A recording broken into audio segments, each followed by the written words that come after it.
Hi all, a new day and new stories from Ocean Story. Just listen to this story.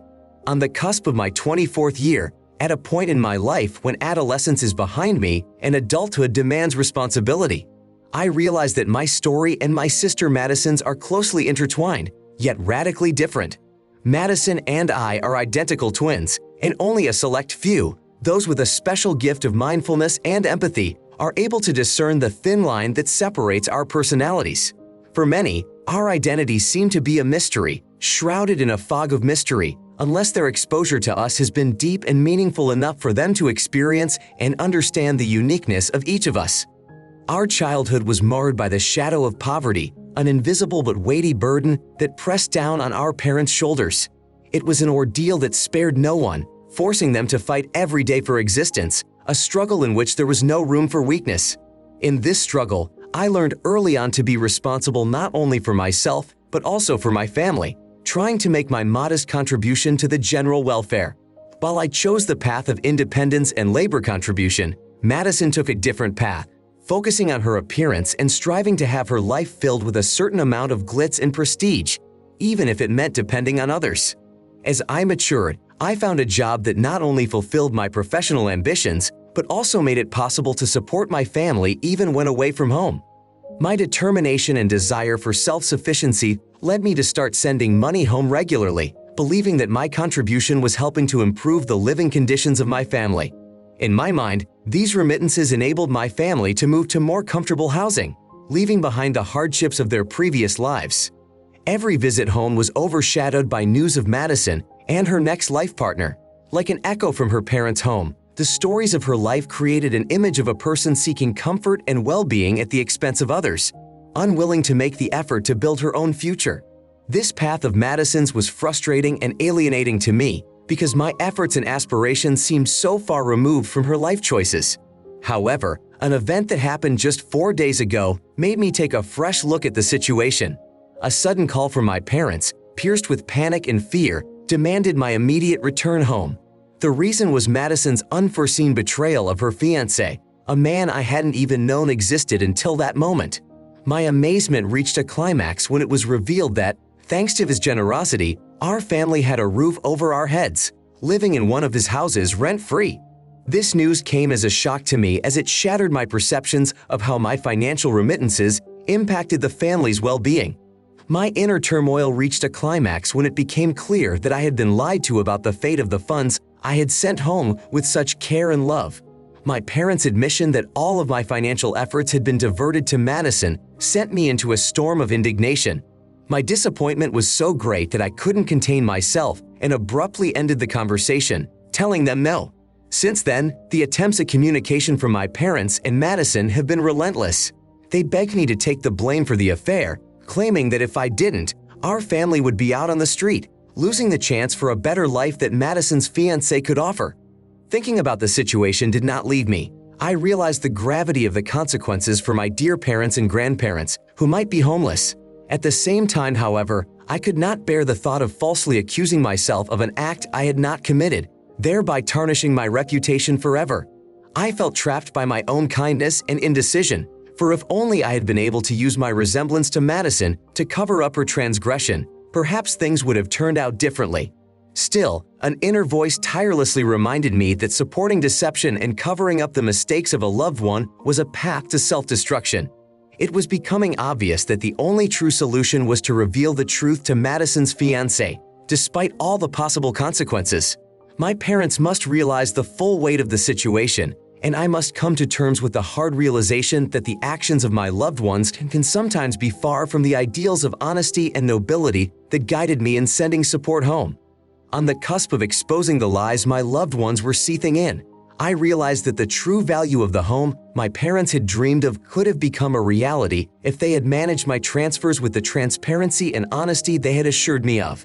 Thus, it was time to be determined and unwavering, to stand up for my own boundaries and values. It was necessary to gather my will, to stand up for my dignity, and to stop this cycle of manipulation and deception. The realization that neither I nor anyone else had to bear the burden of another's mistakes was liberating.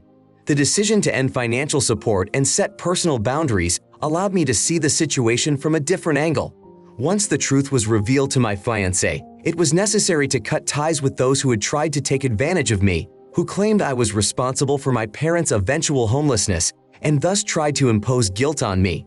It is important to recognize that Madison, acting out of self-interest, put not only her future, but the well-being of her entire family at risk, demonstrating an astounding level of selfishness. As I put this difficult situation behind me, I realized that my support does not have to be unconditional and eternal. My parents, with their life experiences and knowledge accumulated over the years, had to learn self-reliance and responsibility for their own destiny. In this journey of self-awareness and setting personal boundaries, I have come to the conclusion that I cannot and should not put the responsibility of adult life on my shoulders, especially when it results in compromising my interests and well-being. It's time to start living my life in pursuit of my own happiness and well-being, not allowing other people's needs and mistakes to determine my path. Recognizing that my immediate family members are unfortunately people whose actions are colored by lies, deceit, laziness, and lack of moral principles was a bitter pill for me to swallow. If I had continued to follow their example, succumbing to the temptation of lies and deceit, I would not have been one bit better than them. In my heart, where my conscience lives, such a path would have been an unbearable burden, a heavy stone on my soul, a dark secret that would have poisoned my every day, marring my life with unceasing remorse. My parents, who had no problem misleading me and redistributing my hard-earned money to my sister, allowing her to lead a carefree life of laziness and inactivity, have shown a lack of responsibility and respect not only for my work, but also for the foundations of family values. My sister, on the brink of eventual homelessness, has chosen her own path, and my involvement in this game only exacerbates the situation rather than shedding light on the truth and allowing everyone to face the consequences of their decisions.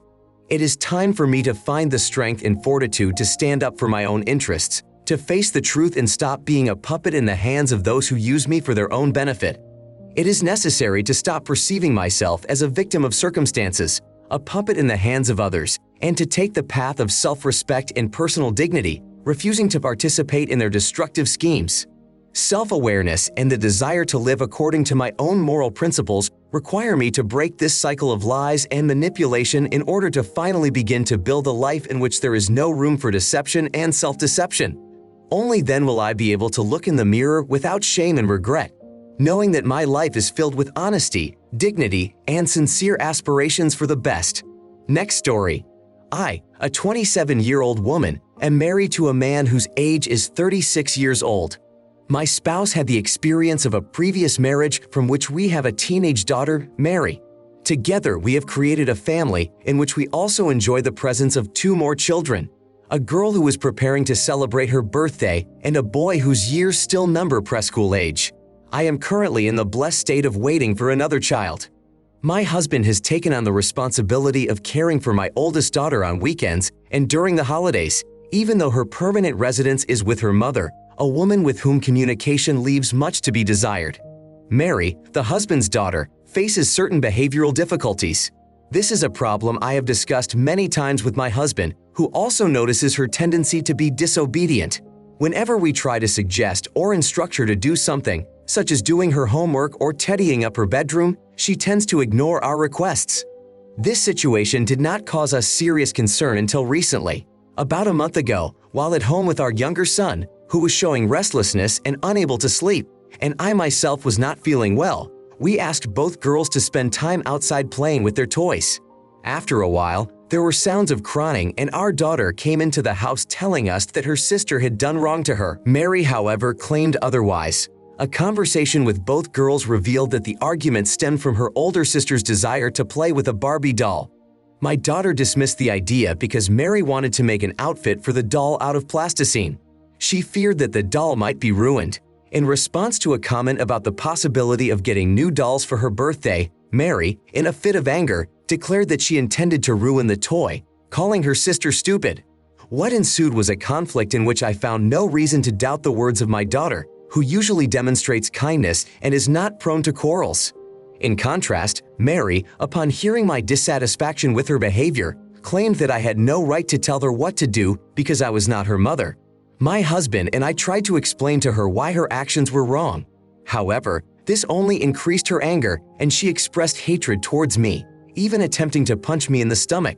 My husband, in turn, angered by her behavior, decided that the best solution was to send her back to her mother, as I was unwilling to tolerate her presence in our home any longer. Mary's mother, as usual, took her daughter's side, blaming me for what had happened and claiming that her daughter could do no wrong. I approached my husband about establishing a dialogue with his ex-spouse so that together they could find an approach to improving their daughter's behavior. It was important to me that he spend time with her at her mother's house, especially since my well-being was suffering from her presence with us. After my husband's agreement, the girl hadn't been at our house for several weeks. But here comes our daughter's birthday, for which we are organizing a party. Having sent out invitations to her classmates, my husband suggested that Mary be included, suggesting that we present the invitation the following weekend. I expressed my position categorically, refusing to invite a girl who was behaving aggressively toward our children. My decision sparked an argument between us, during which my husband pointed out my supposedly unreasonable stance, reminding me that Mary was also a child and offering her an opportunity to apologize to heal her feelings. I could not accept this approach, convinced that more serious action was needed, for this time the conflict had gone too far. It seemed to me that the problem was deeper than just childish resentment and needed attention. Our conversation exposed the complexity of the situation, including the problems of the girl's adjustment to the changes in family life, divided between two homes and a new family structure after the separation of her parents. Your lack of understanding of the child's need for patience and attention seems obvious. This pushing the little soul aside without a second thought seems inexcusable.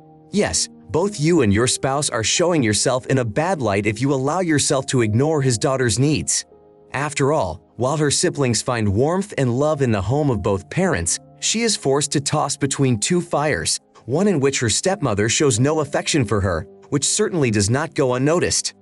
Difficulties in the relationship between the parents seem to resurface, accusations flying in the direction of the mother for her unfriendliness. One might assume that you think you are blameless in this situation, but the emotional alienation of the child in question is obvious to all.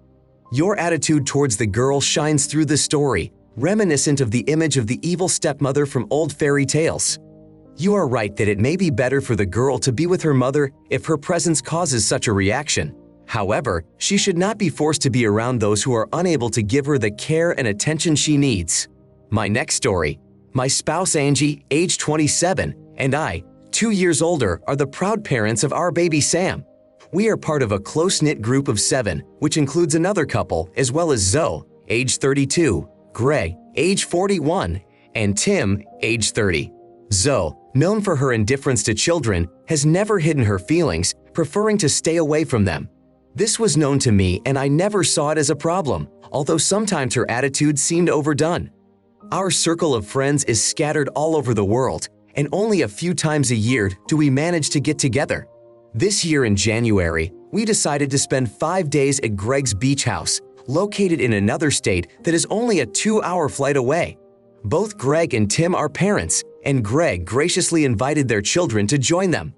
While Greg's child was with his ex-spouse, Tim, who is raising his daughter alone, could not leave her for such an extended period of time. Thus, it was decided that both Tim's daughter and Sam would be welcome on our trip, a suggestion that Angie and I gladly supported. We considered leaving Sam with his grandmother, but this seemed an acceptable solution to all members of the group, including Zoe. All these arrangements had been agreed 2 months before the trip. 2 days before our trip began, Tim informed us of the circumstances that had forced him to cancel his tickets. His daughter had chickenpox and he had to stay home to care for her. At this point, Zoya contacted Angie, not without irony, suggesting that Sam's grandmother was going to have a difficult week. However, my mother-in-law was on a trip and wasn't due back for another week, leaving us with no other options for looking after Sam or time to find an alternative. We informed Zoe that despite the change, we planned to take Sam with us. She objected, claiming that she had only agreed to have the children on the trip because Tim had no other choice.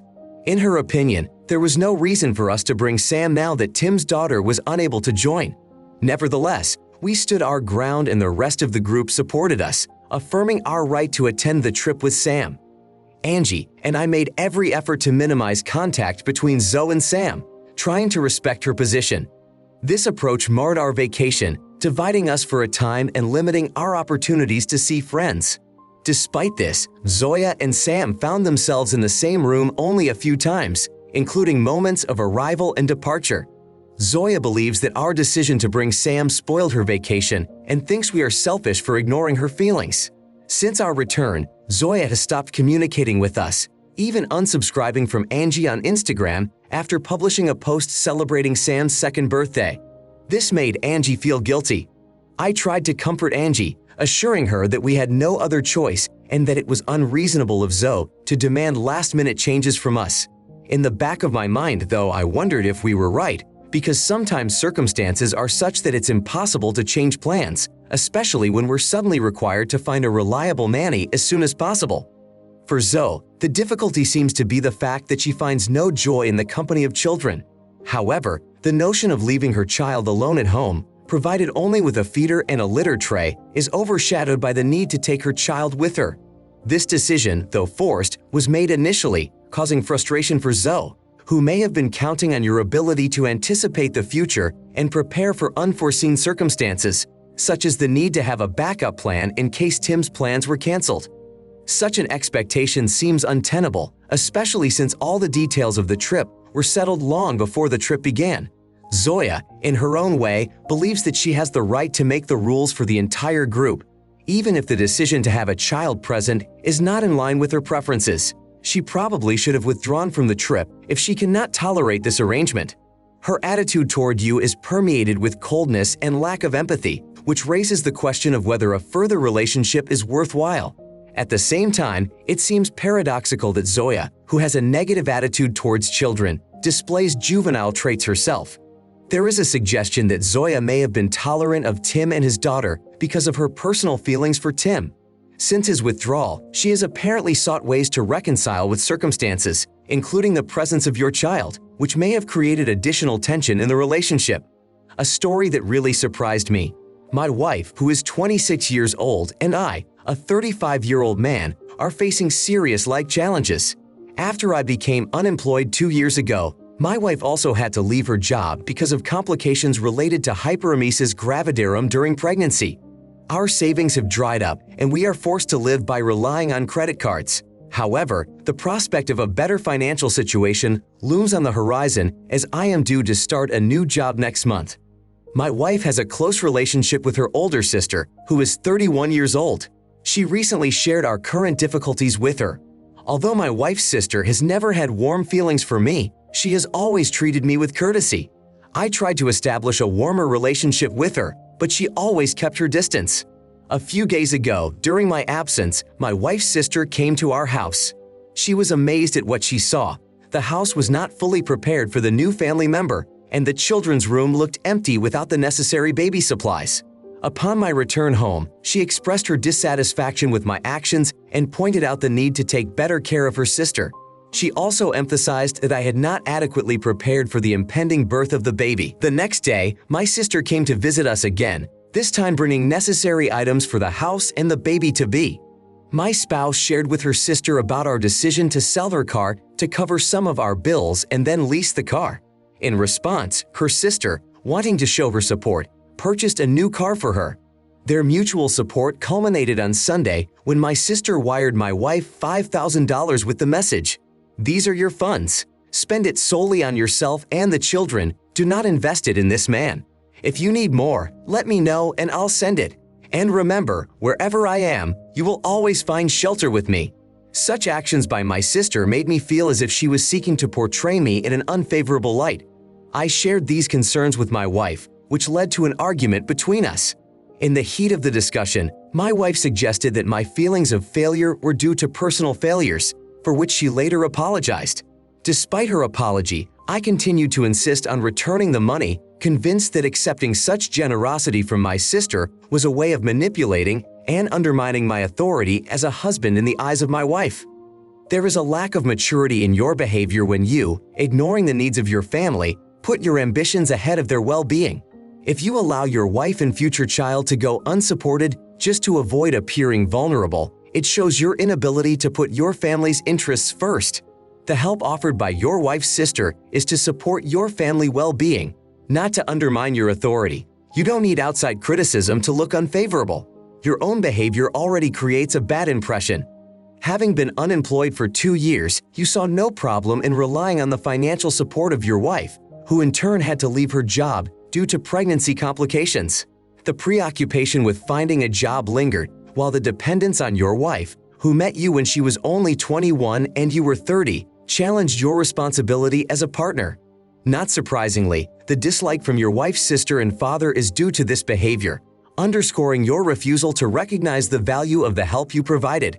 Now I want to tell a different story. I am 18 years old. I am a woman expecting a child. I realize my age may not seem old enough for such a life change, but I am living with my boyfriend, the future father of our child, and we are both determined to provide a decent life for our future family. As motherhood approaches, I find myself thinking more and more about the future, wishing that my child will never face the same hatred that my half-brother has for our parents and me. Our family was not formed immediately. My parents found each other after the tragic loss of my father's first wife. My half-brother was only 6 or 7 years old when his mother passed away, and 10 years old when he met my mother.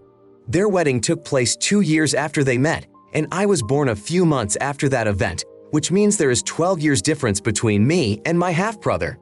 I was followed by my brother 2 years later and my sister 18 months after my brother was born. My half-brother could not accept our father's new marriage after his mother's death, and his relatives on my mother's side accused my father of betraying their daughter, reproaching him for not remaining faithful to the memory of the one who had passed away and remaining a perpetual widower. Growing up in such conditions was not easy for me. I witnessed my father's son expressing anger at my father for his love for my mother, believing that this love surpassed his own importance in the family. His voice echoed throughout the house, accusing my father of infidelity and claiming that my mother was undeserving, of little value, and would never be a true part of their family. He disparagingly referred to her as a minor character, rebuking the other woman in my father's life. Such arguments only exacerbated the home environment, and attempts at family therapy did not seem to bring the desired healing. Even after reaching adulthood, he continued to come home to argue with my father about the objects of his affection, never showing concern for me or my siblings. He seemed to wish we were never in my father's life.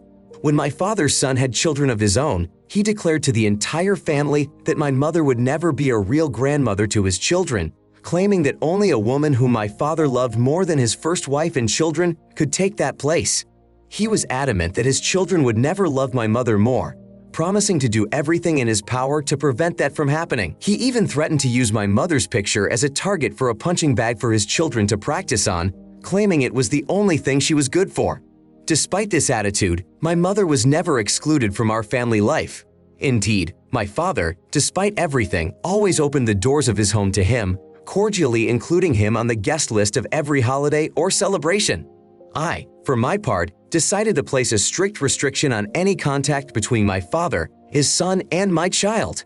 I categorically did not want my child to be dragged into such disputes or to witness unflattering statements about his grandparents. When the idea of organizing a joint celebration in honor of the future child came up in conversation, I did not hesitate to inform the father that his son would not receive an invitation. After answering his question about the reasons for this decision, I tried to convey to him that the reason should be obvious to him. The main motive behind my decision was the unacceptability of his son's behavior towards our family. I emphasized that as long as this behavior persisted, his son would not be able to be present around my child, and furthermore, his presence at any of our family events would be excluded. In his appeal to me, my child argued that I was being too harsh, suggesting that I should give him more time. Between the lines, he alluded to my allegedly unreasonable reaction, asking how much more time he would need, since it had been more than 18 years. He suggested that my father was showing unwarranted weakness by allowing his son from his first marriage to treat me this way, claiming that my father was at the root of almost all of my problems. He urged me not to tolerate this behavior, pointing out my father's misguided hope for change. Had he been in my shoes, he would have considered avoiding contact with the father and half-brother altogether, emphasizing the father's absolute disagreement that the son's resentment would ever pass. He also pointed out that the father's son is deluded and in need of serious support. It was clear that the therapy he was undergoing had not produced the expected results. Perplexity was expressed at any argument for subjecting my child to this treatment. He warned that the situation would not change even with the support of my mother or grandparents. The arrival of my child would only add to my stepbrother's frustration, caused by the fear that my father would give my child more love and protection.